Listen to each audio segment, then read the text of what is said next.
Chapter 273. Sumpah 1. Retak. Toji mengencangkan tangannya ke Fenrir. Tekanan yang menyaingi gempa menghancurkan punggung Fenrir, dan Toji melempar Fenrir ke samping. Fenrir berguling ke belakang sampai dia menabrak dinding sebuah bangunan. Petik 2. Aku, lebih kuat. Toji tersenyum dan bergumam dengan puas. Dia mengatur fokusnya kembali ke tujuan semula, penghancuran keluarga kerajaan. Gur. Tetapi geraman binatang yang berbeda menghentikannya. Toji perlahan berbalik. Kali ini, seekor harimau berukuran sedang menghalangi jalannya. Ini, kebun binatang. Saat itulah Toji menyadari bahwa dia dikelilingi. Harimau itu bukan satu-satunya binatang besar yang tersisa. Seekor burung dan kuda aneh muncul di langit di atas, dan dia bisa merasakan kehadiran aneh di bawah tanah. Bahkan dengan akal sehatnya, Toji tahu bahwa dia tidak dalam situasi yang menguntungkan. Fenrir kemudian berdiri. Meskipun tulang-tulangnya hancur dan organ-organnya hancur, kemampuan regeneratif yang ia dapatkan dari melahap troll dengan cepat menyembuhkan semua lukanya. Apa? Kebingungan Toji hanya meningkat seiring berjalannya waktu. Tiba-tiba, gelombang sihir yang tidak diketahui meletus. Kekuatan sihir berfungsi sebagai media untuk mantra pemanggilan, memanggil binatang mistik ke Inggris. Penyu. Toji bergumam ketika dia melihat binatang yang baru saja dipanggil. Penyu hitam dari 4 kardinal wali mengungkapkan dirinya sekali lagi. Berdiri di punggungnya adalah pemanggil Black Turtle, pesulap bintang 8, Ah-Haein. Ah-Haein menatap Toji dari kulit kura-kura. Kamu yang baru, bukan? Ah-Haein berbicara. Toji melihat bola-bali antara kura-kura dan anak yang berdiri di atasnya. Saat dia perlahan-lahan memikirkan situasi di mana dia berada, binatang buas di sekitarnya dengan cepat bergerak. Kuo. Gurower. Seekor harimau dan serigala menembak ke arah Toji dan menahan anggota tubuhnya. Dari langit, burung terbang mengirim ledakan kekuatan sihir ke arahnya. Hehe. Namun, Toji tidak merasakan sakit. Dia mengubah tubuhnya menjadi pasir dan mengurangi kerusakan akibat serangan sepenuhnya. Tidak sakit, tidak sakit. Ya. Tapi Toji segera menyadari bahwa kekuatan sihirnya sedang diserap. Matanya melebar ketika dia mendongak untuk menemukan apa yang menyedot kekuatan sihirnya. 6 hantu perempuan yang mengambang di sekitar penyu hitam sedang menyerap kekuatan sihir Toji. Ah-Haein menyeringai. Mereka Sucubi. Menyerap kekuatan sihir adalah spesialisasi mereka. Petik 2. Petik 2. Jangan mencuri. Toji mengayunkan tangannya. Lengannya berubah menjadi cambuk yang melesat ke arah Sucubi. Penyu hitam dengan cepat membentuk penghalang. Di antara 4 Cardinal Guardians, Black Turtle berspesialisasi dalam pertahanan. Dentang. Serangan Toji tidak bisa menembus karapas penyu hitam. Faktanya, Ah-Haein tidak pernah mengalami carapes penyu hitam ditembus. Dentang. Meski begitu, Toji terus menyerang. Yang mengejutkan, Ah-Haein, retakan mulai muncul di karapas penyu hitam. Petik 2. Kamu benar-benar orang yang luar biasa. Tapi Ah-Haein masih tidak merasa terancam karenanya. Meskipun dia mengakui kekuatan dan keuletan Toji, dia tahu kekuatan sihirnya sedang terkuras bahkan pada saat ini. Dentang. Saat Toji tanpa henti menyerang penyu hitam, dia merasa dia mengantuk. Nalurinya menyuruhnya mundur, dan baginya, mundur itu mudah. Dia hanya perlu mengubah tubuhnya menjadi pasir dan tersebar. Karena itu, Toji mencoba mengirimkan keinginannya ke bumi. Namun, sangkar kekuatan sihir tiba-tiba muncul di sekitarnya, menjebaknya. Dia menemukan bahwa dia tidak bisa mengirimkan wasiatnya di luar kandang karena alasan tertentu. Apa? Toji terkejut. Meskipun dia tidak memiliki cara untuk mengetahui, ini bukan tindakan mantra sihir tetapi perubahan dari kenyataan. Koang. Toji membenturkan tinjunya ke kandang, tetapi kandang itu tetap tidak terluka. Apa ini? Koang. Kandangnya tidak bergeming tidak peduli berapa kali dia memukulnya. Tapi anehnya, serangan dari luar kandang bisa masuk. Sucubi terus menguras kekuatan sihirnya. Koang. Itu tidak akan ada gunanya, idiot. Saat Toji mulai menggedor-gedor pintu dengan susah payah, sebuah suara yang tajam terdengar. Seorang wanita muncul di udara. Secara alami, itu adalah Jin Sahyuk. Petik 2 tanda tanya petik 2. Toji berhenti dan menatap wanita itu. Kamu tidak akan bisa melarikan diri. Kata Jin Sahyuk. Sangkar biru dibuat menggunakan manipulasi realitasnya. Karena bagian dalam kandang terisolasi dari kenyataan, kematian adalah satu-satunya hal yang menunggu Toji. Sangat. Petik 2. Namun, Toji menguap dengan tenang. Mungkin karena kekuatan sihirnya sedang diserap, kantuknya menjadi lebih buruk. Ketika golem menjadi mengantuk, itu biasanya berarti akhirnya. Toji mulai tertidur hingga akhirnya tertidur. Dia sedang tidur. Jin Sahyuk bergumam dengan tercengang. Wow, kamu menjadi kuat, Ksatria Sin Jahyuk. Rahel muncul dan memuji Jin Sahyuk. Yah, bukan apa-apa. Jin Sahyuk mengunjungi Rahel untuk mengundurkan diri sebagai komandan Knight keluarga kerajaan Krevon. Saat itulah Toji menyerang, jadi dia bergabung dalam pertempuran untuk mengurangi kebosanannya. Saya baru-baru ini tercerahkan. Setelah mengalami masa lalu yang tercatat dari Akatrina, Jin Sahyuk menjadi dapat menggunakan manipulasi otoritas realitasnya dengan lebih mudah. Ah Hae-in mendekati Jin Sahyuk di Black Turtle. Jadi, Shin Jae-hyuk, bagaimana kamu berencana berurusan dengan monster itu? Hah? Maksud kamu apa? Aku bisa membunuhnya, bukan? Petik 2. Karena Ah Hae-in dan Jin Sahyuk telah bekerja bersama sebelumnya di Crevon, mereka cukup dekat. Ah Hae-in menggelengkan kepalanya. Tidak, dia mungkin tidak akan mati. Maksud kamu apa? Jin Sahyuk memiringkan kepalanya dan menembakkan tombak ke golem yang sedang tidur. Namun, tombaknya tidak bisa merusak tubuh Toji yang meringkuk sedikitpun. Persetan. Jin Sahyuk mengerutkan kening. Ah Hae-in menyilangkan lengannya dan bergumam dengan serius. Penyu hitam memiliki kemampuan untuk menilai kekuatan biji. Menurut penyu hitam, kekuatan tubuh Toji adalah 9,9 dari 10. Petik 2. Kita bisa menjebaknya, tetapi tidak mungkin menghancurkannya. 9.9 adalah nilai yang sesuatu yang ada dalam kenyataan, tidak akan pernah bisa dihancurkan. Sepertinya Orden menciptakan beberapa monster yang tidak masuk akal. India, Pegunungan Himalaya. Saya tiba di kaki Pegunungan Himalaya untuk bertemu dengan anggota Bintang 9, Heinkes. Perjalanan itu tidak melelahkan karena saya baru saja datang ke sini dengan otoritas teleportasi Spartan. Petik 2. Saya menatap penginapan Heinkes. Itu tergantung di tebing dan seolah-olah itu akan jatuh bahkan oleh angin sedikitpun. Saya melihat tanda yang bertuliskan, Himalayan Daybreak, lalu mengumpulkan keberanian untuk membuka pintu. Kiik.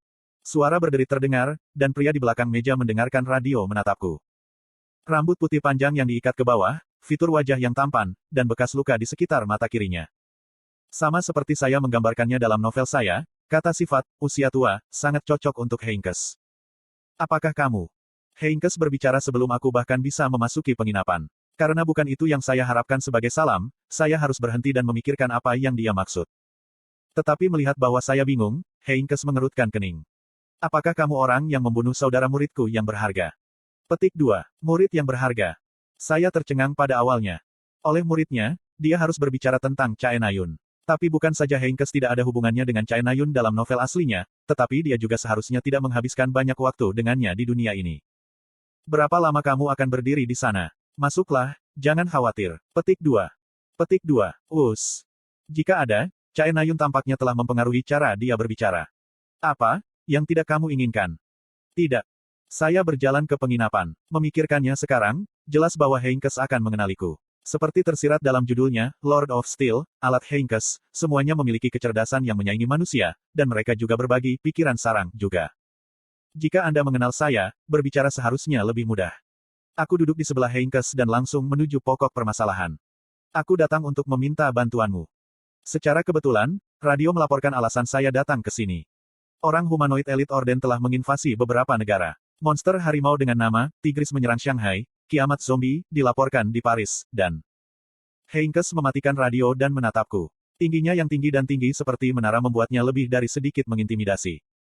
Petik 2. Membuat permintaan yang absurd pada pertemuan pertama kita. Anda seperti murid saya dalam hal itu. Petik 2. Tek. Heinkes mengeluarkan gelas kayu dan menuangkan vodka ke dalamnya. Aku mengatakan hal yang sama kepada muridku.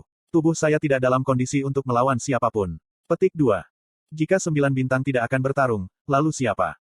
9 bintang adalah 9 bintang 50 tahun yang lalu, nak. Heinkes memotongku dan menyerahkan vodka. Aku melihat bola-bali di antara cangkir dan Heinkes, lalu menenggak vodka dalam sekali jalan. Rasanya seperti api kecil menyala di dalam diriku. Jika kamu khawatir tentang efek sampingnya, aku bisa membantumu. Efek samping dari kemampuan Heinkes adalah transformasi baja. Sebagai penguasa baja, Heinkes mengubah tubuhnya menjadi baja. Lebih tepatnya, ia mengubah organ dalam, tulang belakang, dan mata kirinya menjadi baja yang memiliki keinginannya. Namun, pada satu titik Heinkes, Authority tidak berhenti di situ dan mengamuk. Baginya, waktu menjadi jalan satu arah untuk melengkapi pengerasan tubuhnya.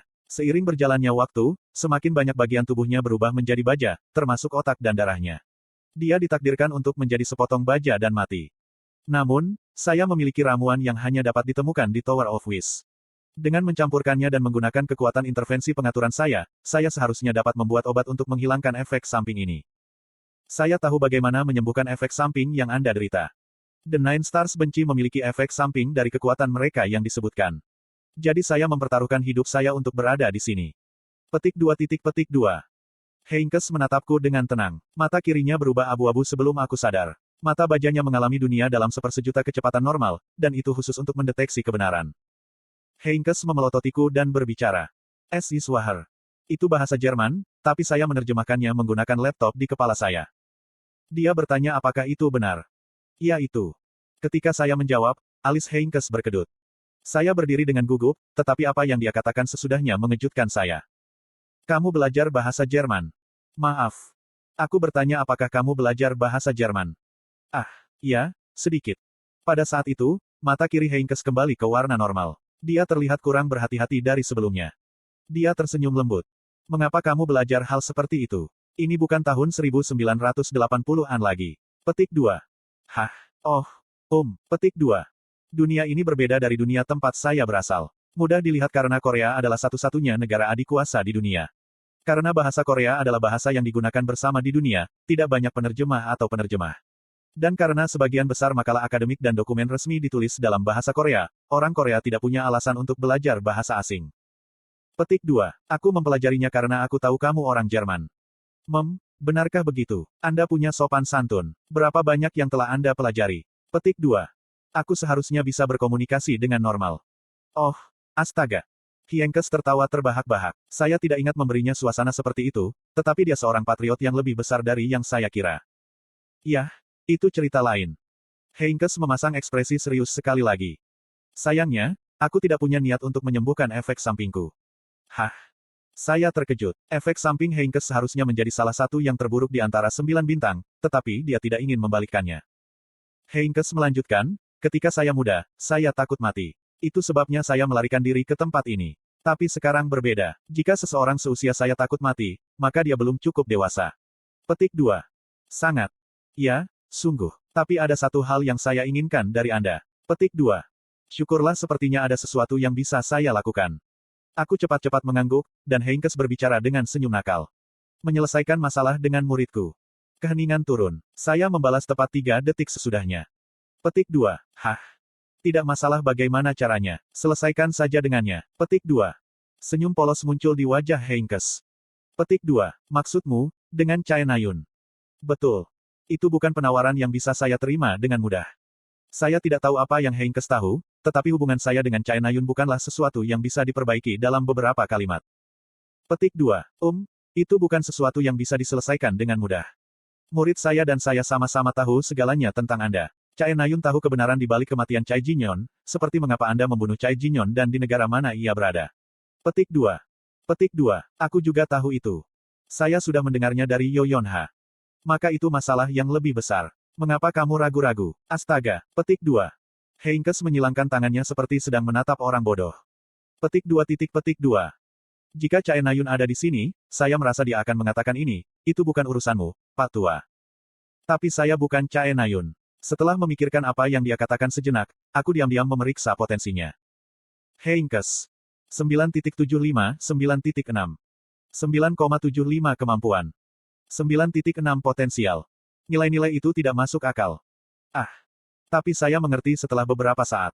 Heinkes adalah kasus khusus karena kemampuannya lebih tinggi dari potensinya. Efek samping, Steel Transformation-nya membuatnya lebih kuat dari apa yang potensinya memungkinkan. Dia adalah seseorang yang tumbuh lebih kuat saat mendekati kematian. Begitu. Apa jawaban Anda? Petik 2. Petik 2. Petik 2. Aku menatap Heinkes dalam hati. Dengan peringkat kemampuan 9,75, ia lebih dari mampu bersaing dengan Orden. Saya tidak punya pilihan selain mendengarkan permintaannya. Aku akan. Heinkes segera tersenyum lebar. Dia mengangguk puas, lalu tiba-tiba mengeluarkan belati. Kalau begitu, beri makan belati ini dengan darahmu dan bersumpahlah. Petik 2. Sumpah. Belati ini berisi, Will of Covenant-ku. Jika Anda tidak memegang sumpah yang Anda buat, belati ini akan menusuk hati Anda. Petik 2. Petik 2. Petik 2. Aku melirik belati itu. Sama dengan. Belati perjanjian produk dari otoritas, atribut baja. Sebuah belati berisi kehendak roh baja Heinkes. Perjanjian. Jangan memberi makan darah belati ini dan bersumpah, sumpah itu harus dijaga. Jika sumpah tidak terpenuhi, belati ini akan menembus hati orang yang gagal mempertahankan sumpah. Orang yang hatinya ditusuk oleh belati ini akan mati. Sama dengan. Deskripsi item memberi penekanan kuat pada kemutlakan kemampuan belati. Itu menunjukkan sedikit kemampuan Heinkes yang sebenarnya, karena Shin Myung-chul adalah satu-satunya yang pernah mengalahkannya. Aku murah hati. Dari apa yang saya dengar dari murid saya menganggap Anda sebagai pria di antara manusia. Petik 2. Heinkes memberiku belati. Jika kamu membuat sumpah ini, aku, Heinkes, akan melakukan hal yang sama. Bahwa aku akan membunuh orden yang kau bicarakan. Petik 2. Petik 2. Saya sedikit ragu, tetapi jawabannya jelas. Itu harga yang murah untuk menjadikan anggota 9 bintang sebagai teman saya. Plus, akhirnya aku harus bertemu dengan Chaenayun. Baik, saya akan menerimanya. Petik 2. Saya mengumpulkan keberanian saya dan mengangguk.